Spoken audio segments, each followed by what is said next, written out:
passer la parole à notre deuxième intervenant, professeur Lagafi, qui va nous faire une intervention intitulée « Les SRM à l'épreuve de la performance des services publics locaux, motivation, enjeux et métacontraintes ». Donc, pour rappel, professeur Lagafi est un professeur universitaire de finances publiques à l'université Mohamed V de Rabat. Il est ex-magistrat de la Cour des comptes. Il est un spécialiste du secteur public, un expert senior auprès de la Banque mondiale, et il a contribué à la rédaction de plusieurs articles au niveau d'assiettes scientifiques internationales. S'il a à vous la parole, donc je rappelle toujours les trentaines de minutes pour un peu bien répartir le temps. Merci.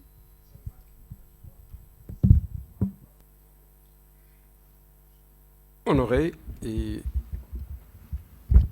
agréablement ému pour participer à cette réflexion collective sur un sujet qui est pourvu d'une importance extrême. Et je tiens à réitérer mes remerciements pour les organisateurs de cette rencontre réflexive de m'avoir associé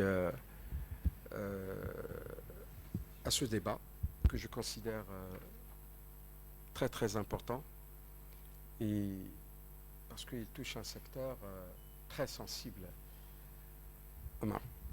Donc, ma lecture de ce projet de loi, parce qu'il est toujours en état de projet, je vais faire d'une manière nécessairement synthétique une analyse disons macro, et puis une analyse micro de certaines dispositions, parce que j'ai fait une lecture transversale de cette loi. Bon, vous me permettez d'abord de paraphraser Tudor Leavitt.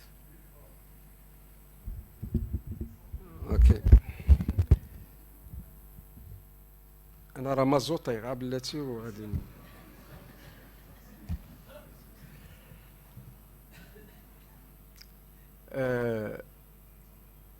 je paraphrase Tudor Leavitt عنده واحد لو بوكان زوين سميتو Thinking of Management.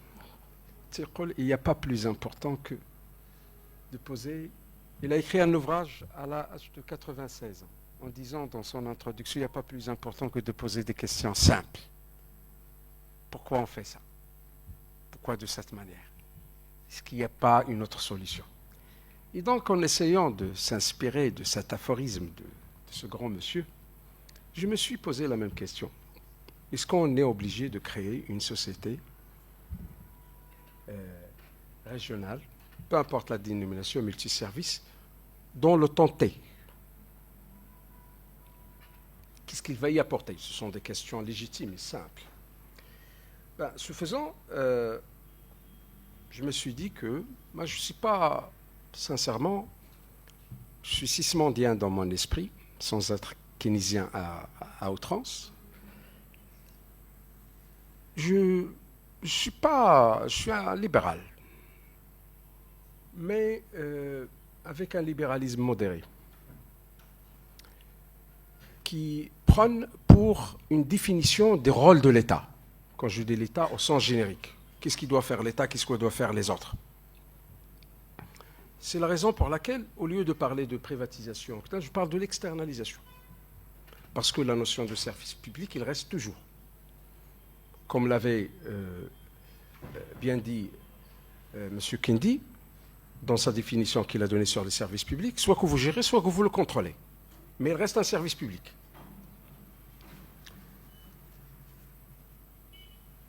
Je suis pour la délégation de services publics, mais je ne suis pas pour la redélégation de services publics. Parce que le phénomène que nous vivons, depuis même que la délégation de services publics, il remontait au protectorat, et puis à partir de 2005, on a commencé à institutionnaliser et de réglementer la gestion déléguée. Mais c'est comme on a fui, mais peut-être on n'a pas fui dans le bon sens. Également, dans ce genre de questionnement, comme disait Balzac, simple et non simpliste,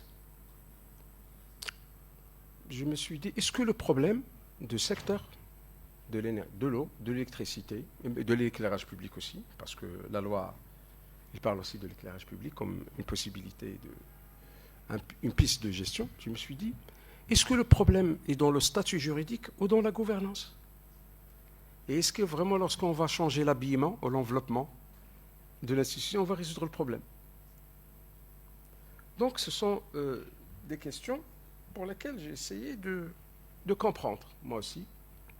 Et la première des choses, normalement, j'ai lu ce qui a été diffusé comme papier ou déclaration des responsables, notamment les représentants du ministère de l'Intérieur, sur les questions, et aussi les comptes rendus de commissions parlementaires au niveau de la première chambre. Mais sincèrement, j'étais toujours resté sur ma soif. Parce que les motivations n'étaient pas suffisamment claires. Tout en sachant que, d'après quelques déclarations, ça fait 10 ans qu'on est en train de réfléchir à cette question. Mais en fait, une loi pareille, elle devrait être précédée par une motivation qui motive. Pourquoi vous faites ça?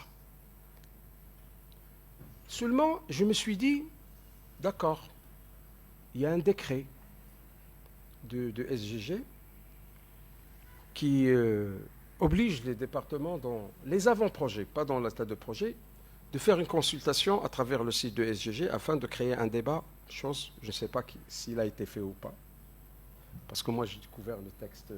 Ça c'est premièrement. Deuxièmement, je me suis dit, il y a un acteur important qu'on vient de nommer récemment les membres, où est l'autorité nationale de la régulation de l'électricité? Où est-il dans ce débat? Parce qu'en lisant le texte de la loi 48-15, moi je suis revenu sur le texte, je trouvais qu'il a un rôle stratégique de réguler.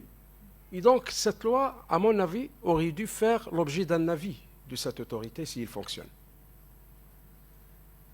Parce que les membres sont déjà là. Peut-être on attend un décret ou le chiage. Mais je pense qu'il est un acteur important qui devrait émettre son point de vue parce que sur cette question de mode de gestion.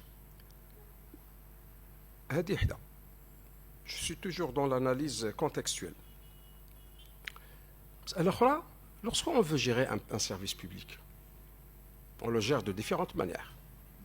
Le secteur, on l'a géré par des régies autonomes. Donc les régies autonomes qui ont été créées par décret, où en principe ce sont des organes satellites des communes, au vu de la loi, parce que c'est une attribution des communes, c'est une compétence propre de la commune. Les 2/3 de conseil d'administration des régies sont des élus, et le secteur est géré par l'État depuis 1956. On trouve aussi l'ONE, qu'on le trouve dans les petits patelins, etc., qui gère le secteur de l'ONE. Et on trouve aussi la gestion déléguée, qui a commencé avant la loi 5405 avec la concession à Casablanca. Et donc, on a fait la gestion déléguée déréglementée. Et par la suite, on commençait à revoir les... Et puis, l'instrument aussi... Je ne sais pas pourquoi on l'a mis en veilleuse, aurait pu être un élément très très important pour gérer ce secteur, ou le PPP.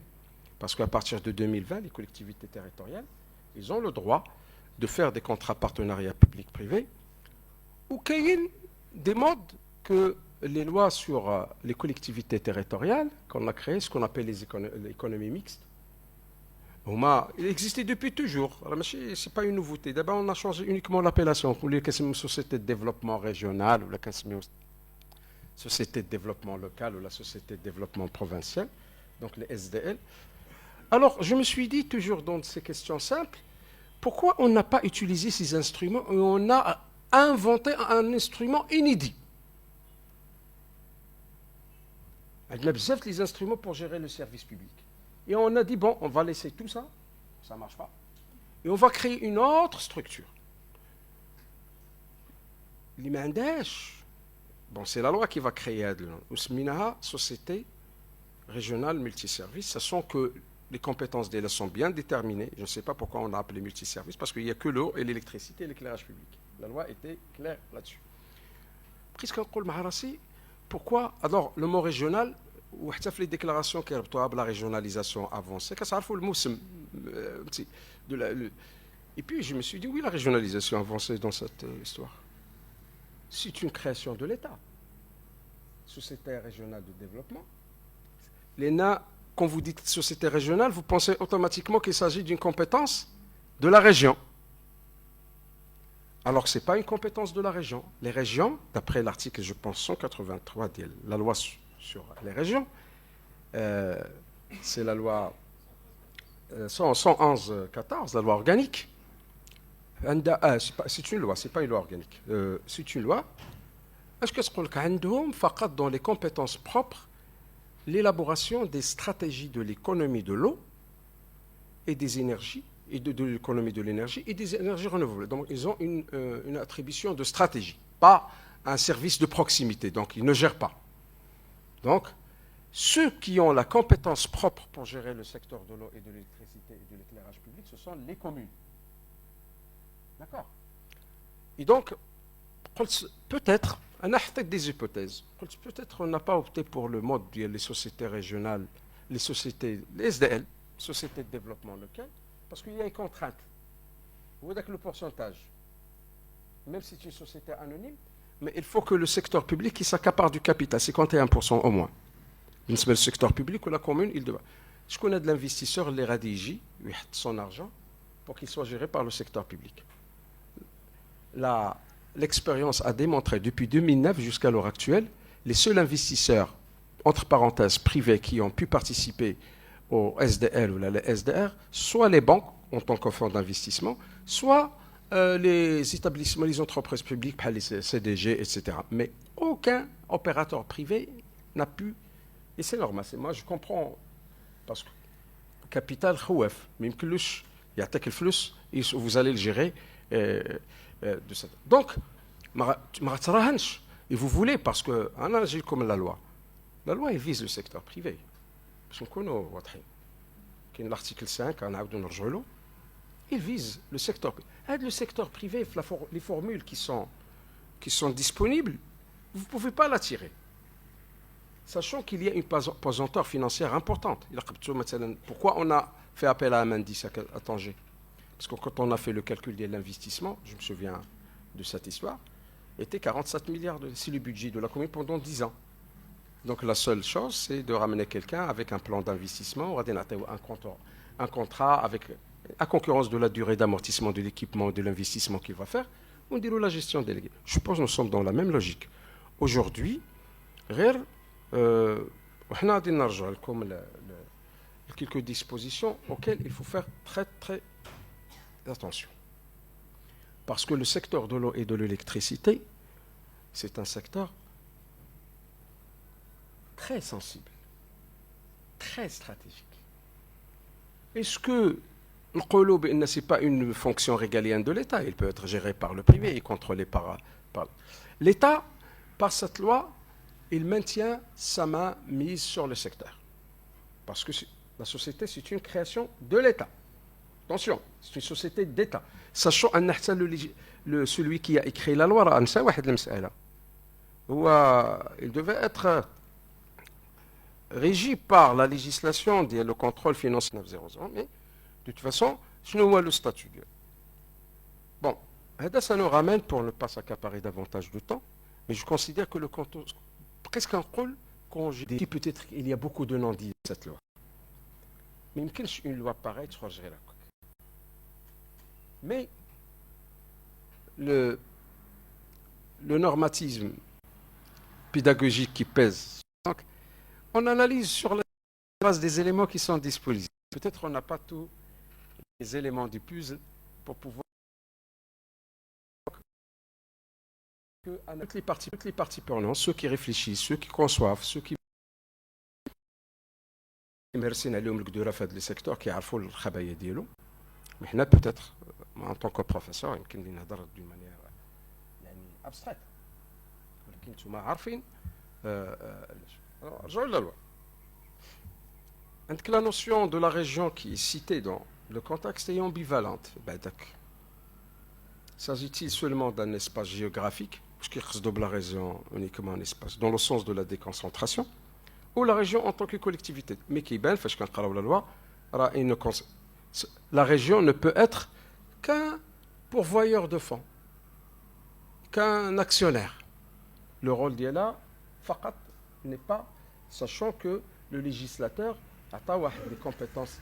Et je pense dans la lettre royale qu'avait adressée Sa Majesté aux Assises d'Agadir, il a insisté sur un cadre il a insisté sur la précision des compétences des régions. Et donc il a été couronné par la suite par la signature d'un cadre d'orientation de la mise en œuvre des compétences de la région. La loi n'est pas précédée par un préambule, le projet de loi.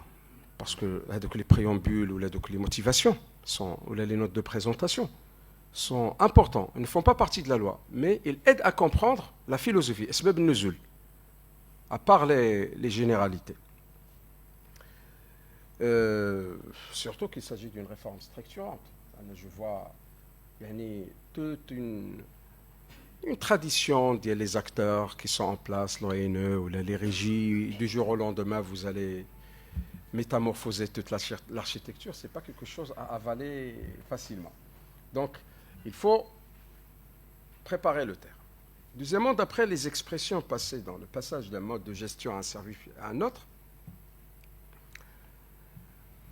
est-ce que vraiment le problème le secteur ou le changement de statut, il va nous résoudre le problème? Je vais reposer la question autrement. Quand on a maintenant l'ONE qui va faire ce travail, au lieu d'avoir plusieurs acteurs, est-ce que ça va changer quelque chose? Le fait de créer une nouvelle structure, on a un statut anonyme, si on dit que les actionnaires, c'est la plus simple des choses. On a un dirham symbolique, une action.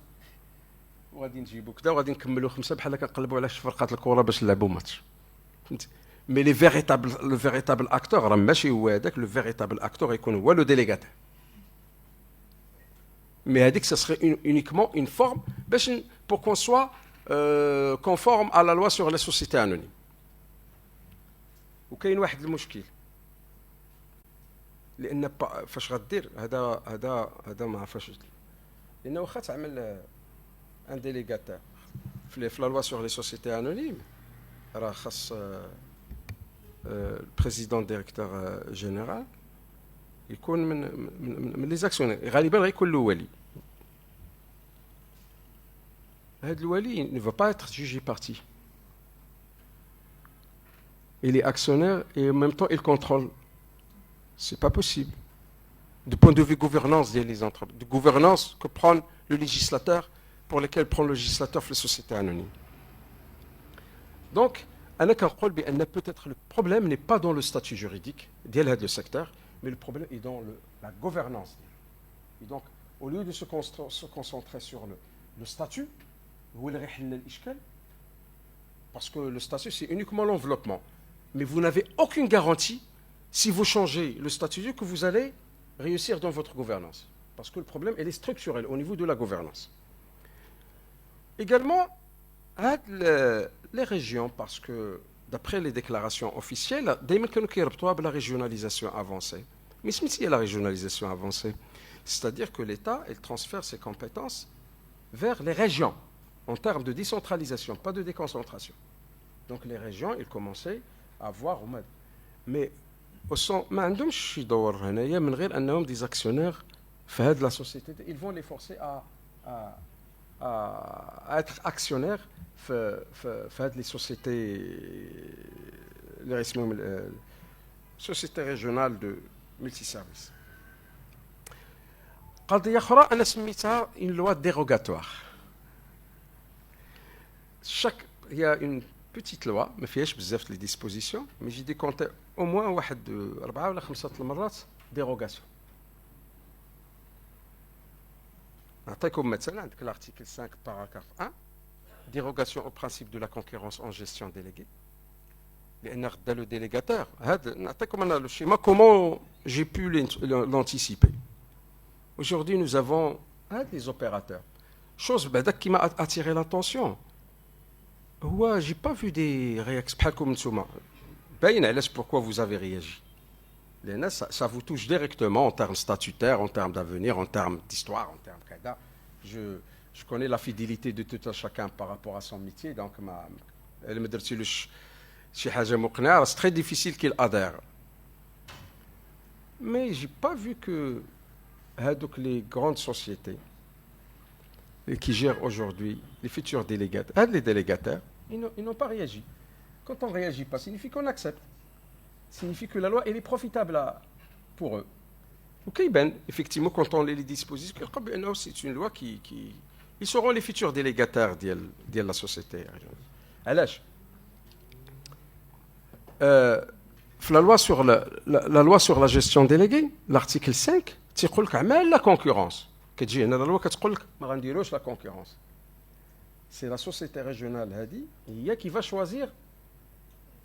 Et ça serait une autorité délégante? Oui. D'accord. Une société délégante, il y a les radits. Quelques points, je me soumis à la police de la science. Donc, quelle est la dérogation au principe de la rémunération des biens de retour à mes dispositions? La concurrence. Alors, si tu as un délégataire, tu as tous les biens de retour. Gratuitement. Donc, il y a un plan d'investissement, libre, donc les biens de retour. Attention. Les biens de retour, c'est de l'argent, c'est le patrimoine. Il y a tout l'actif dont dispose l'État aujourd'hui, il va mettre à la disposition d'un délégataire gratuitement. Moi, je veux quelqu'un qui m'explique ceci, parce que ma lecture très simple m'a fait peur. Il en est de même pour le personnel de retour, ou sinon le personnel de reprise, ou là les biens de reprise. Dérogation fiscale. On attend à la loi de finances qu'on ait des dérogations fiscales. Il y a l'article 14, paragraphe 6 de la loi qui adresse à la dérogation. Mais la dérogation ne peut pas avoir lieu qu'à travers la loi de finances. C'est l'article 6 de la loi. Et c'est également une dérogation au principe de la non-rétroactivité qui est un principe constitutionnel. C'est-à-dire qu'ils vont régulariser certaines situations d'une manière non rétroactive au vu de l'article 15, paragraphe 1. Les dispositions finales prévoient l'entrée en vigueur de textes dès sa publication. J'aurais aimé qu'il y ait une progressivité pour un plan de conduite de changement, ça fait, on va le publier au bulletin officiel, il faut l'appliquer le lendemain. Je trouve que c'est très difficile. Généralement, on fait les dispositions finales, كنديروا واحد دي لوا الا كان غير ديكري ديال المارشي بوبليك اللي ماشي زعما شي حاجه كبيره on donne 6 mois pour l'entrée son application après.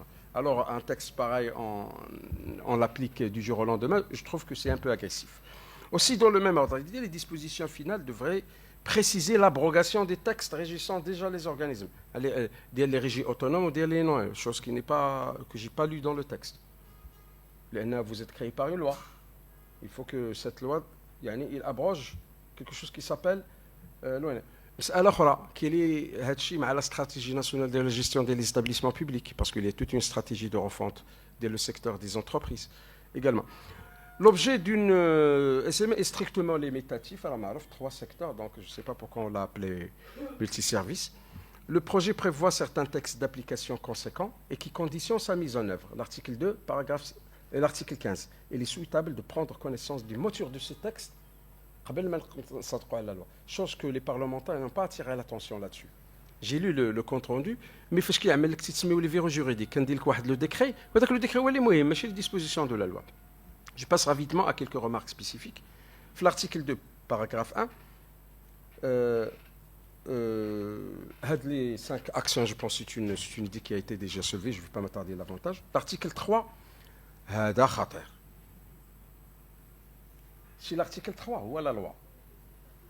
Paragraphe 1. Est-ce qu'il dit la participation du secteur public, l'État, les établissements publics et les collectivités elles-mêmes, ne doit pas être moins de 10%. Il y a un le secteur privé, 90%. Ou il trouve la lettre sur le 99. Ou tu as un délégataire, négociable, يقول لك انا نجيب un plan d'investissement وبقى تما ما غيدير لا ابل دوفر لا والو. وي اي دونك جو بونس هنا لقيت بانه لان لي اس دي ار عاديين كيسمحولوش بهذه الامكانيه انه il peut s'accaparer de plus que 49% ديال les actions, mais avec cette loi il peut s'accaparer de 90% ديال. Nous sommes dans la privatisation pure et dure. Également, l'article 3, paragraphe 3, le projet de texte ne prévoit pas de remplacement à terme du secteur privé par le SN. En revanche, on peut s'attendre à des transferts de compétences plus appuyés et une mise à disposition des ressources. D'autant plus, les présidents de conseil d'administration, du directoire et du conseil de surveillance doivent nécessairement être des personnes physiques. Il faut s'attendre que le wali de la région aurait été nominativement en tant que... Comme on a fait avec les SDL de Casablanca en 2015. Okay. La société régionale multiservice bénéficie de droits de monopole de gestion déléguée, et donc c'est une dérogation manifeste à la loi. L'article 9, les dispositions de cet article reprennent l'essentiel de celles de l'article 6 de la loi 5405, mais sans expliciter les considérations à tenir compte dans la clause de sauvegarde, ce qu'on appelle l'équilibre de contrat. Ce qu'on appelle la clause de sauvegarde. Bon, j'ai des choses à dire, mais je pense que je devrais mettre fin parce que en respectant... Comment? Ok. L'article 11 aussi, le régime des biens de retour, comme je viens de le souligner, il faut le préciser. Parce que remettre les biens de retour gratuitement, vous êtes des spécialistes dans le secteur, vous connaissez l'envergure les équipements que vous faites, et demain vous allez les remettre gratuitement aux délégataires. L'État, il va les remettre gratuitement aux délégataires. Parce que moi aussi je veux comprendre. Et puis, dans le même ordre, le projet de texte ne précise pas le statut des biens de reprise, qui est les biens de retour. Mais sinon, le statut des biens de reprise, la gestion déléguée. Pourtant, ces biens affectés au service public pourront devenir, en fin de gestion déléguée, la propriété du délégant. Si ce dernier exerce la faculté de reprise prévue par le contrat de la gestion déléguée, c'est négociable. Mais quand il y a un cahier de charge préétabli, etc. L'article aussi 14, paragraphe 6, pour la mise en œuvre de cette disposition concernant l'exonération des mutations des biens, le bien de retour, l'exonération des mutations. L'exonération des mutations de biens de retour, deux conditions doivent être satisfaites. D'une part, la modification du Code général des impôts en la matière et l'autorisation de la loi de finances. Chose qu'il est attendue, je pense, au niveau de la loi de finances 2024. Et enfin, le changement des statuts de personnel de retour, je pense que c'est une question qui vous interpelle tous, mise à disposition par le délégant. Quand on met donc, vous êtes établissement public, mais en grande partie vous êtes lié le derrière de 1958 sur statut de la fonction publique, comme un statut personnel, où l'article, je pense, 22, il a bien explicité la mise à disposition. Parce que le texte qui est dans la mise à disposition, vous serez mis à la disposition le futur délégataire. On a plusieurs questions fiscales. J'ai eu l'occasion de travailler là-dessus. C'est pas évident. Il faut faire les calculs avant de parce que il y a beaucoup de détails techniques. On n'a pas l'occasion pour en parler davantage. Ben, j'ai essayé de partager avec vous d'une manière nécessairement synthétique, voire hâtive, mes lectures scientifiques de la loi, du projet de la loi. Et je pense que c'est une très bonne chose de maintenir le débat, parce que le débat il serait profitable. Attends. Et celui qui ne crée pas le débat, signifie que si quelqu'un n'est pas ouvert sur le débat, signifie qu'il n'est pas sûr de ce qu'il est en train de faire. Et il est incapable de le défendre. Je pense que parmi les institutionnels, parce que en principe, on sert notre pays, chacun dans sa position. Je vous remercie. Merci beaucoup.